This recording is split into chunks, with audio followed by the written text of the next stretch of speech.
ఏ కారణం చేతనైనా గర్భం నిలవక బాధపడుతున్న వాళ్ళు, గర్భిణి అయినప్పటికీ కడుపున ఎటువంటి బిడ్డలు పుడతారో తెలియని వాళ్ళు, వాళ్ళ ఆయుర్దాయం బాగుండాలనుకున్న వాళ్ళు, సంతానం క్షేమంగా వృద్ధిలోకి రావాలనుకున్న వాళ్ళు రామాయణాంతర్గతమైన షణ్ముఖోత్పత్తిని విని తీరాలి.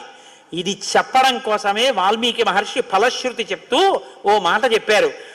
ఏషతే రామ గంగాయ విస్తరోభిహితో మయా కుమార సంభవశ్చైవ ధన్యః పుణ్యస్తథైవ చ. ఎవరు ఈ షణ్ముఖోత్పత్తిని శ్రీరామాయణంలో వింటున్నారో వాళ్ళకి ఎటువంటి చిక్కులు ఉన్నా అన్ని చిక్కులు విడిపోయి అపారమైనటువంటి ధన సమృద్ధి కలుగుతుంది. 2, విశేషమైనటువంటి పుణ్యము స్కందోత్పత్తిని విన్నంత మాత్రం చేత కలుగుతుంది. ఇక్కడే ఆయన కుమార సంభవశ్చైవ అన్న మాట వాడారు.